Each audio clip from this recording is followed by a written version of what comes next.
Hey, crypto family. So I have a great video for y'all today. It's going to explain the details of the recent Bitfinex hack recovery of 94,000 BTC, the details of what happened, those people involved, and exactly what the benefits that holds for the Leo token. So with that, let's go and get started. So the Leo token is up today over 53% to $7.46. And the main reason is because of the recent recovery of those lost BTC funds from the Bitfinex hack. So there's an article, and also I'm going to talk about a thread on Twitter that explains more detail. But there's an article that says U.S. officials seize $3.6 billion in Bitcoin from 2016 Bitfinex hack. It says agents arrested two individuals in New York on Tuesday on charges they conspired to launder proceeds from the Bitfinex hack in 2016. The married couple, Ilya Dutch Lichtenstein and Heather Morgan, will appear in court at 3 p.m. ET in New York, according to a U.S. Department of Justice press release. Some 120,000 BTC was stolen in the 2016 hack, then worth around $60 million and representing nearly 1/6 of the total trading volume at the time. At today's prices, the total amount of Bitcoin stolen is around 4.5 billion, but the DOJ only seized about 94,000 BTC, valued at 3.6 billion.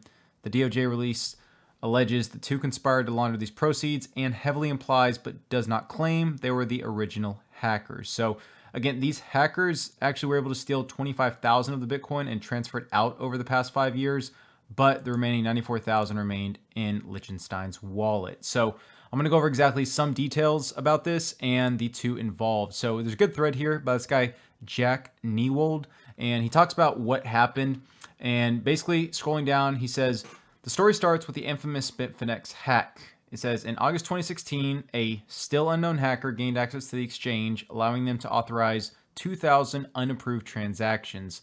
They stole 120,000 Bitcoin, then worth about $72 million, and it tanked the market by nearly 40%. Okay, so I know a lot of us weren't in crypto in 2016, but basically this is what happened.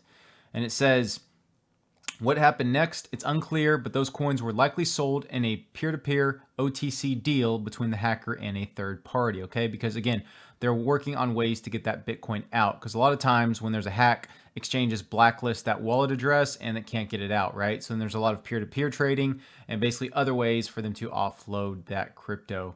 It says, it was just another one of several previous smaller hacks of Bitfinex, and in the eyes of the public, the exchange never really regained trust. Although most customers hadn't been hacked, the exchange slashed account balances across the platform by 36% to stay solvent. To even out this account rebalancing, losses were reimbursed in the Bitfinex exchange token Leo.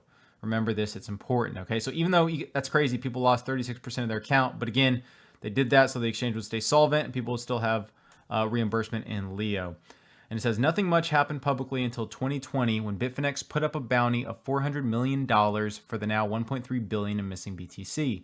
The hacked Bitcoin moved around a bit, but no one was able to trace it back to any identity. Now that's insane because $400 million is 1/3 of what the value was at the time. So they were definitely wanting to get these hackers. It says on January 31st, on-chain observers began to see strange activity around the wallets holding the funds from the hack. It seemed strange to many observers as funds were consolidating without any privacy-seeking behavior, such as using Monero, Tornado Cash, etc. So you can basically see these people were just transferring BTC to different wallets, and they weren't trying to exchange the BTC for Monero or any other kind of way of privacy. It says today, the DOJ announced that the hacked BTC, now worth $3.6 billion, has been recovered. No one had ever really lost track of the BTC, even as those controlling the wallets had tried to hide their trail using now defunct Alphabet, Monero, and gift cards. Now, this is awesome because it just shows how you can trace BTC. And people think it's anonymous, right? It's not, okay? Now, yeah, there are some ways to be anonymous with other cryptocurrencies, but with Bitcoin, look, people are tracing it. They're looking at the hops, they're looking at what wallets it transferred to, and they're just basically tracing everything, right? So you can see these people created different Indian email addresses, trying to transfer the BTC to there, split up between Bitcoin and Monero. Again, a lot of ways to try to conceal their tracks. It says, although they knew where the funds were, they didn't yet know who was behind the hack or how to recover them. Tracing exchange accounts to India-based emails, they linked the BTC to the business and personal accounts of two people, Ilya Lichtenstein and his wife, Heather Morgan. Now, it's pretty funny. I'm sure you see a lot of tweets about Heather. Her basically rap name, I believe it was Razzle. Razzlecon. So it's pretty funny, and we'll go about that in a minute. It says now they had identities. They got a warrant to break into the cloud data provider account of Liechtenstein, a dual citizen of Russia and the US. So it's no surprise he's from Russia, right? Luckily for the DOJ, Ilya stored the private keys in plain text on that service, which contained 3.6 billion in BTC. So not the brightest person. Again, he is holding his data in a cloud, and he stored his private keys in plain text. So again, that's pretty bad. But here's where the story gets weirder. While they were BTC billionaires on paper, the couple had laundered the money via, among other things, purchasing $500 gift cards from Walmart, Uber, Hotels.com, and PlayStation.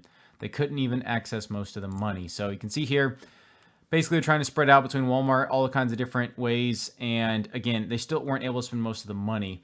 And it says records show the portions of the $500 gift cards were then redeemed through 3 transactions for personal items via the Walmart iPhone application. And that's pretty funny. And they're actually tied, providing Morgan and Liechtenstein's home address for delivery. So not very bright people there.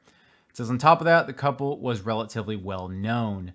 Heather Morgan was a serial entrepreneur and angel investor who had written for both Inc. and Forbes magazine on entrepreneurship and social persuasion. But her side gig, RazzleCon, amateur rapper. So people have been posting her video, been trolling her basically that, what is this person? How can this be actually one of the hackers? I personally think this guy here, Liechtenstein, was actually the main brains of this, and Heather was kind of just going along for the ride and kind of helping out there. But it says, and Ilya Liechtenstein was publicly known as well, a co-founder of MixRank and Y Combinator-backed startup that helps companies analyze marketing data around customers and competitors. Today, they're both taking DOJ custody. So this guy, again, he's a co-founder of MixRank, a Y Combinator backup. People know Y Combinator, very popular platform.